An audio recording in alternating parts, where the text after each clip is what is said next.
I think most of the work when you're an actor, when you're first,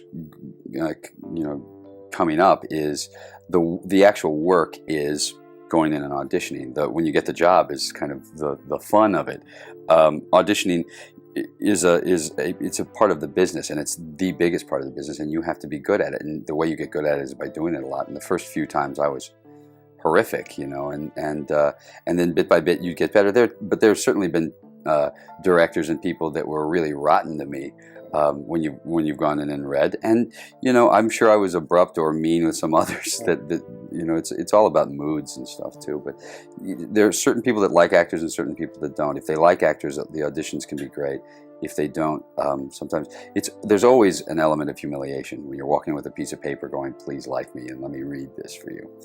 So the secret is to just, when you walk into an audition, the idea is this: you cannot lose something that you don't have. And most actors going, "Oh, I blew the audition." You can't blow it because you don't have it. And once you understand that, then you're gambling with house money, and it's a lot easier to get jobs. Yeah, I mean, just do it, and don't listen to the haters. You got to just keep going and making your movies. And now's a great time to do it because you can, and I'm not plugging Apple, but you can use your iPhone and you can make a film. The software is easy to cut, but there's no real reason not to now, and there's so many ways to show your film online that you can really, like, let's say you got friends that want to be actors, as opposed to them auditioning or trying to get agents and all that stuff, like, you just make movies with them, and what's great about your friends, and you just give them a chance to show that. And then if you're a filmmaker, you shoot that, and you got a friend who wants to be an editor, let them cut it, and now it's so much easier. I was just itching to do something that would be overwhelming, be immersive, and I could go all in.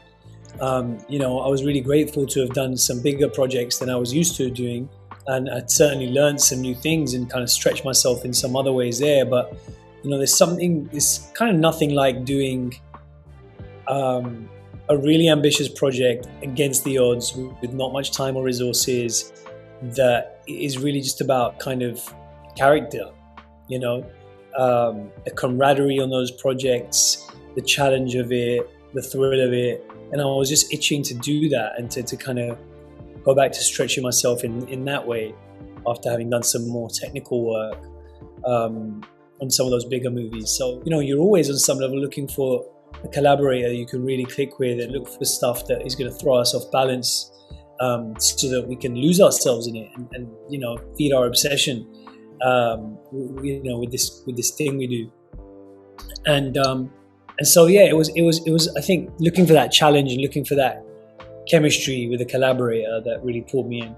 It honestly reminded me of why I want to be in this business. I've done I think so much now. It has become such a business, and so to have an experience where you are in it and everybody who's in it is in it for all the right reasons, just to make the best film they can, and the conversations going on set about foreign policy, about the history, about life, it's just amazing, and the work everybody is doing, and surrounded by such amazing actors and all the best. This is why you want to be an actor. Yeah, then you realize this is what we are supposed to be doing. This is what we're supposed to be focusing on. We're supposed to be trying to tell stories that we feel are relevant, as honestly as possible, with as much attention to detail and research and respect for the filmmaking process, and work really, really hard as a team. The best actors I've worked with, they prepare so much at home that it seems like they didn't prepare at all when they come in. You don't see any of it.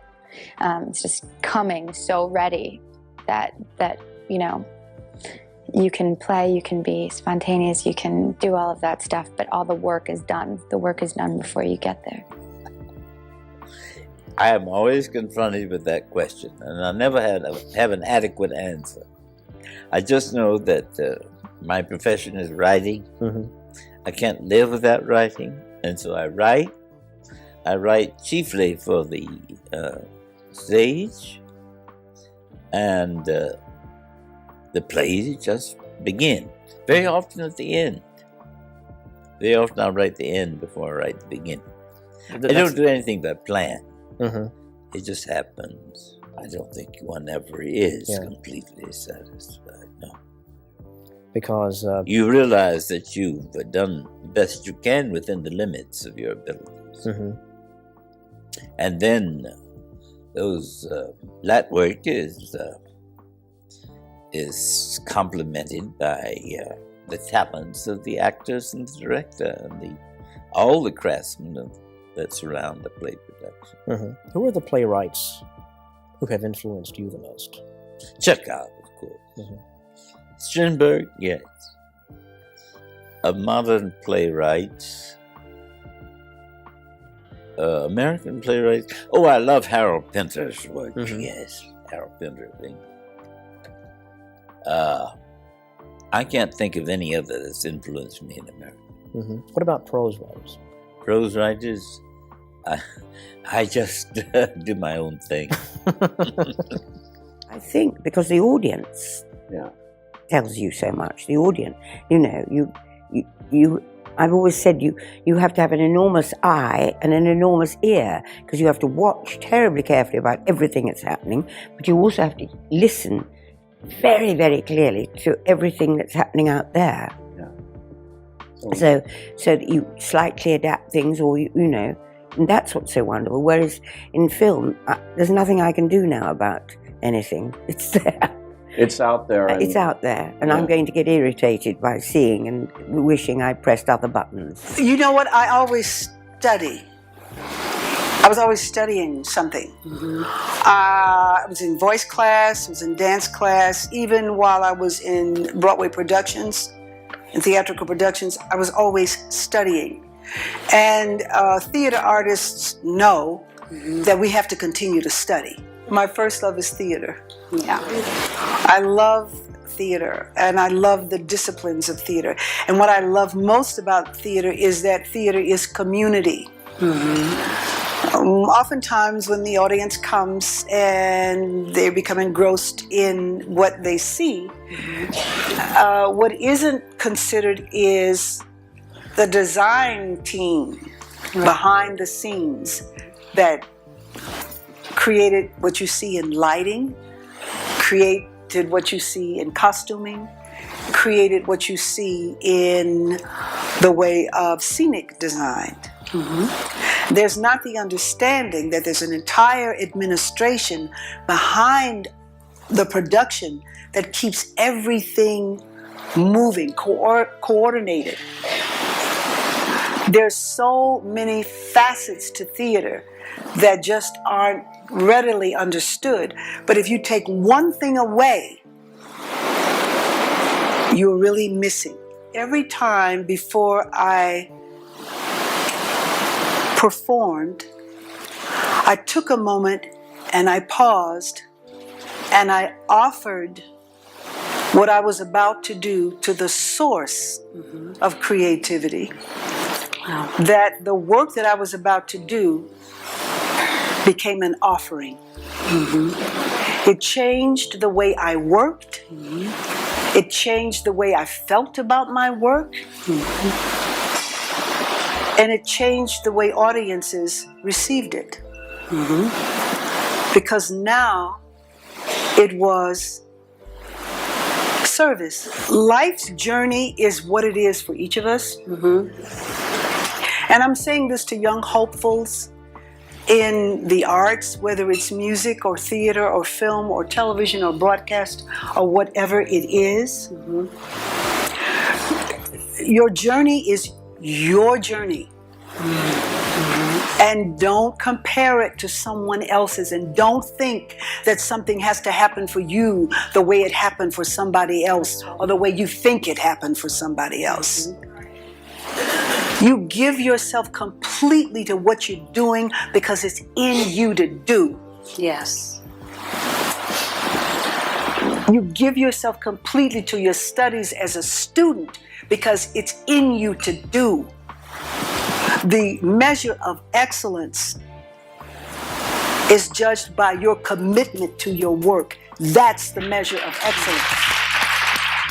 I studied with Strasberg. He said, your body is your instrument. You don't have a violin that you play. You are your violin. And it made sense. And get to know your body and the physical and the emotional and how they integrate with each other as best as you can. And he proved it by demonstrations.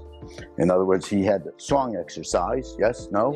Yes. And you stand up there and he says, do not, just, my country, and you're making contact with people, and you don't try to sing it, everything, but you're trying to allow whatever happens, and amazing things would happen. And one of the most dramatic ones is that he'd say, just stand there and be relaxed while you're singing. Sweet, and he'd come up behind you, and he'd go like that, and the person would leave the arm there. And they didn't know it was there. They'd try to help him, they'd start to pick it up, they'd go like that, and he says, in other words, or sitting in a chair, he'd try to feel, well, look at this, we're trying to relax in public, in front of an audience, and we can't. And there's a value in that. The ability to be relaxed, to be able to claim that territory, if you will. To be in front of everybody and say, okay, I'm not, whatever I'm feeling, whatever nervousness I'm feeling, whatever, I'm gonna win. So that was one of the things he taught. So, and then he tied it into sensory memories, and the body has senses, seeing, hearing, whatever, the sense of touch. You'll walk into a room and you'll smell something and it gets you in some emotional way and you don't know why. And it was a smell that you smelled when you were 5 years old or something. I mean, we've all had that happen. Oh my God, the oh my God moment. And so there's value in that. But where he was, where the mistake came was that people began to think that that's what you do. And he said, no, those are the exercises. You get a job, you want to keep the job. You can't get out there, and they're not going to wait for you to have, well, I'm working on a little, and it's there if you need it. But he was the first to say, if you can get it from your partner or partners, if you can get it from the material, please. The method is your own method. And sometimes it takes years to find that stuff, and I keep finding it. There's no end to it of finding, I'll try that, this works, oh my God, but whatever. That's the method, is your own method. If I was teaching, I would teach things that I had discovered for myself. For instance, this nonsense about feeling everything. You can't. You just can't. It is amazing that you can fulfill the director's direction and the author's intention just by doing it. You don't know what the fuck you're talking about. There's no acting there. I mean, there's no feeling there. The script says I have to yell that out. You're full of shit. You're completely full of shit. Get out now. That's all. Not feeling a thing.